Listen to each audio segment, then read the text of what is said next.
దాంతోపాటు హోంమంత్రి గారు సరే ఆమె లా అండ్ ఆర్డర్ చూసుకోవాలి, ఆమె లా అండ్ ఆర్డర్ చూసుకోవడమే లేదు. జగన్మోహన్ రెడ్డి గారిని కట్టడి చేసే కార్యక్రమంలో కూడా ఆమె పాత్ర ఏమి కనపట్లే నాకు. అంతా మన లోకేష్ చిట్నాయుడు గారిదే, అలాగే మన చంద్రబాబు నాయుడు గారి, వీళ్ళే కాపలా కాసుకుంటున్నారు. ఈ మాత్రం మైక్ ముందుకు వచ్చి జగన్మోహన్ రెడ్డి గారి కుటుంబానికి సంబంధించిన అంశాల గురించి మాత్రం చిలవలు పలువురుగా మాట్లాడే కార్యక్రమం చేస్తుంది. అసలు హోంమంత్రి అవసరమైతే హోంమంత్రి సరిగ్గా పనిచేయటం లేదు, అవసరమైతే హోంశాఖ నేను తీసుకుంటా అన్నాడు ఆ మధ్యన డిప్యూటీ సీఎం గారు. గుర్తుందిగా మీకు? ఆమెకు భయం పట్టుకున్నట్టు ఉంది. ఏదో మంత్రివర్గ మళ్ళా రీషఫలింగ్ అన్నారు, తీసేస్తారని భయం పట్టుకుందాం. మరి రోజు వచ్చి జగన్మోహన్ రెడ్డి గారిని తిట్టే కార్యక్రమం చేస్తుంది. జగన్మోహన్ రెడ్డి గారిని తిట్టే కార్యక్రమం చేయడంతో పాటు వాళ్ళ కుటుంబ సమస్యల గురించి మాట్లాడుతూ ఉంది. తల్లి చెల్లి, ఈ వాటాలు తగాదాలు, ఎన్సీఎల్టీకి వెళ్ళినటువంటి సందర్భం గురించి మాట్లాడుతూ ఉంది. మాట్లాడమ్మా, పర్లేదు మాట్లాడు. నీ గురించి మాట్లాడలేము. నీ కుటుంబ సమస్యలు ఎవడో తెలియదు. నీ కుటుంబ సమస్యల గురించి మాట్లాడటం మొదలెడితే ఎక్కడి దాకా వెళ్తుంది వ్యవహారం? నువ్వు కోర్టుకు వెళ్ళలేదా? చెక్ బౌన్స్ కేసుల్లో నీ పుట్టుపూర్వతలు మాకు తెలియదా? కొంత లిమిట్ ఉండాలి దేనికైనా. ఆ లిమిట్ దాటి మాట్లాడేటటువంటి పరిస్థితికి హోంశాఖ మంత్రి గారు వస్తున్నారు. ఇది సరైనటువంటి విధానం కాదని ఈ సందర్భంగా నేను హెచ్చరించదలుచుకున్నాను. ఎస్, కొన్ని ఇబ్బందులు ఉన్నాయి, కుటుంబంలో ఉన్నాయి కాబట్టే గత్యంతరం లేని పరిస్థితిలో చట్ట ప్రకారంగా తాను షేర్స్ వారికి బదిలీ చేయలేదని చెప్పి న్యాయస్థానానికి వెళ్లారు జగన్మోహన్ రెడ్డి గారు. న్యాయస్థానం అదే చెప్పింది కదా, ఆయన బదిలీ చేయలేదు కాబట్టి ఆయనకే ఉన్నాయని తీర్పు ఇచ్చిన తర్వాత కూడా మీరు పిచ్చి పిచ్చికి మాట్లాడతారేంటి? అంటే ఏదో ఒక విధంగా వారి కుటుంబంలో ఉన్న సమస్యల్ని ఎన్కాష్ చేసుకోవాలనే తాపత్రయం తప్ప మీకు మరొక మార్గమే లేనటువంటి పరిస్థితుల్లో కనిపిస్తున్నారు. సక్రమైన పరిపాలన లేదు. జగన్మోహన్ రెడ్డి గారు 24 గంటల్లో కట్టడి చేసే కార్యక్రమాలు, అన్యాయమైన అక్రమైన కేసులు పెట్టి అందరినీ నొక్కేయాలని కార్యక్రమాలు, ఈ కార్యక్రమాలు తప్ప చక్కని పరిపాలన చేయాలని, రాజధానిని నిర్మించాలని, పోలవరాన్ని నిర్మించాలనే జ్ఞానమే మీకు లేకపోగా కేసులు పెడుతున్నారని దాని దుంపదేగా ఎంతమందిని పెడతారో నాకు అర్థం కాలేదు. మీరు మా మంత్రివర్గంలో పనిచేసిన చాలా మంది మీద కేసులు పెట్టారు. కొంతమందికి యాంటిసిపేటరీ బెయిల్స్ వచ్చినాయి, కొంతమంది జైల్లో ఉన్నారు. ఏమైపోద్ది? జైల్లో ఉంటే జైల్లో ఉండిపోతారా? ఒక చెడు సాంప్రదాయాన్ని మీరు ఇవాళ ప్రవేశపెడుతున్నారు. రేపేమైంది? మా గవర్నమెంట్ వచ్చిన తర్వాత మా జనం అంతా ఏం చేస్తారు? వాళ్ళు కూడా లోపలేండి అంటారు, వాళ్ళు తప్పులు చేయలేదా అంటారు. చివరికి ఐపీఎస్ అధికారులు, నిన్న కూడా ఒక ఆయనకి ఐపీఎస్ అధికారికి బెయిల్, యాంటిసిపేటరీ బెయిల్ క్యాన్సిల్ అయిందంటే దీని అర్థం ఏంటి? ఐపీఎస్ అధికారులందరికీ చెప్తున్నా, అందరికీ కాదు కొందరికి చెప్తున్నా, కొందరికంటే ముఖ్యమైన వారికి చెప్తున్నా, ఎవరైతే చంద్రబాబు నాయుడు గారి మోచేతి నీళ్లు తాగి జగన్మోహన్ రెడ్డి గారి మీద కేసులు పెట్టాలని, వైఎస్ఆర్ కాంగ్రెస్ పార్టీని అణచాలని, జగన్మోహన్ రెడ్డి గారు ఎక్కడికి వెళ్తే అక్కడ కట్టడి చేయాలని నిబంధనలకు వ్యతిరేకంగా ప్రవర్తిస్తున్నటువంటి ఐపీఎస్ ఆఫీసర్లందరికీ కూడా చాలా స్పష్టంగా చెప్తున్నా, తెలుగుదేశం పార్టీ అధికారంలోకి వచ్చిన తర్వాత అనేక మంది ఐపీఎస్ ఆఫీసర్ల మీద కేసులు పెట్టి జైలుకు పంపింది.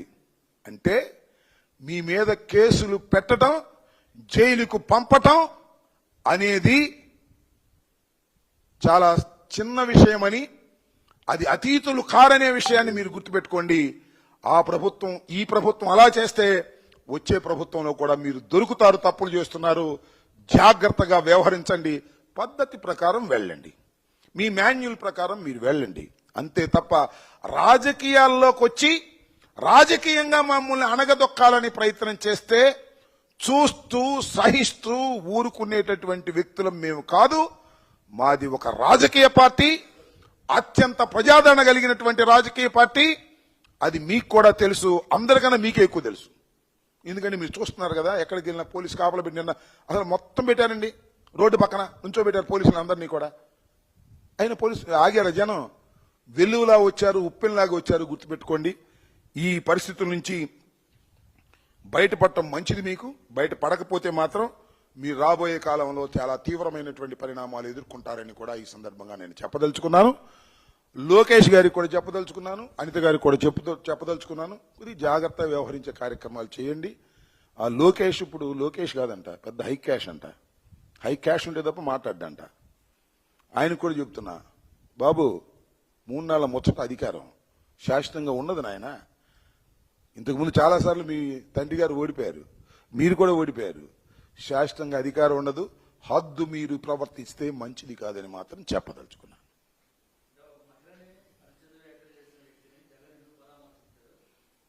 ఏంటేంటండి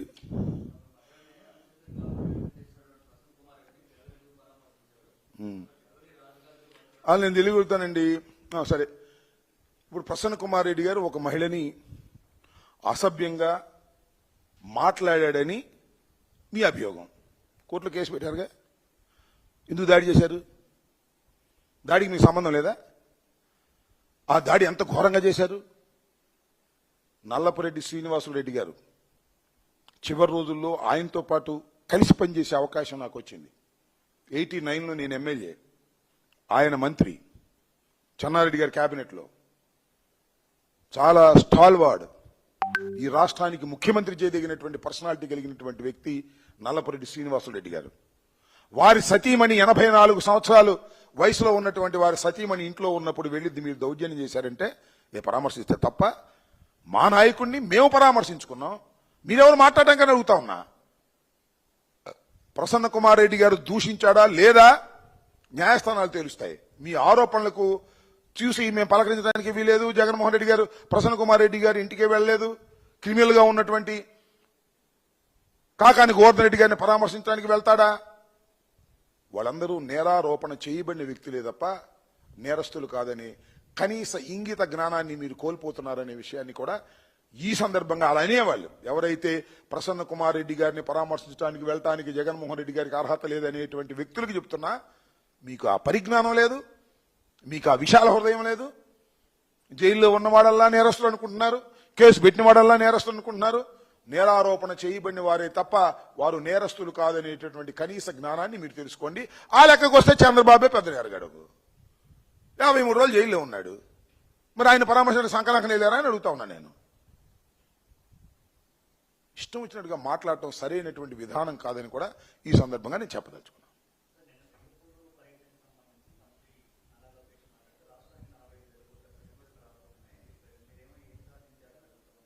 మొన్న వెళ్ళి తీసుకొచ్చాడుగా, అక్కడెక్కడికి వెళ్ళాడు, దావోస్ వెళ్ళి వచ్చాడుగా. రాబోతున్నాయా ఇవన్నీ? ఈ పిట్టకథలు చాలా విన్నాం, ఈ చిట్టినాయుడు గారి పిట్టకథలు చాలా విన్నాం. అసలు వెళ్ళింది దేనికి? స్టార్టప్ ఏరియా డెవలప్మెంట్కి. దాని సంగతి ఏంటి? చీపు అన్నారు లేదా? అన్నారు లేదా? నేను చెబుతుంది కాదుగా, అఫీషియల్ న్యూసేగా. చిట్టినాయుడు గారు పిట్టకథ రాపండి, ఉన్న విషయం చెప్పండి అని చెబుతున్నా. చిట్టినాయుడు గారు పిట్టకథలు వచ్చిన తర్వాత చెబుతూ ఉంటాడు. ఇదే వాళ్ళు మా ప్రభుత్వం పడిపోద్దని ఎవడు ఈమెయిల్ పంపించాడు, వాళ్ళ మనిషే పంపించాడు అంట ఈమెయిల్. ఆయనే చెబుతున్నాడు, నిజమో కాదో తేల్చుకోమనండి. ఏమి లేక నడవలేక దారి ఒకడు అన్నా అంట. సింగపూర్ నుంచి ఏమి తీసుకురాలేక ఇక్కడికి వచ్చి మా మీద పడుతున్నారు. 5 రోజులు వెళ్ళారు బాబు కొడుకులు ఇద్దరు. వెళ్ళింది దేనికో తెలుసా? ఎవరికి చెప్ప మాకు సెటిల్మెంట్ కోసం వెళ్ళారు. అప్పుడు పూర్వం మన ఈశ్వర్ అని ఉన్నాడు కదా మంత్రి గారు, నాకున్న సమాచారం తప్పు రైట్ వాళ్ళని చెప్పమనండి. ఈశ్వర్కి వీళ్ళకి మధ్య లావాదేవీలు బాగా జరిగినాయి. మన లోకేష్ గారు హై క్యాష్ అయినా బాగా జరిగినాయి. వాడిని సెటిల్ చేసుకోవడానికి ఆయన రిలీజ్ అవ్వగానే వెళ్ళారు. కలిసారు లేదు కొద్దిగా కనుక్కో ఈసారి ప్రెస్ మీట్కి వెళ్ళినప్పుడు.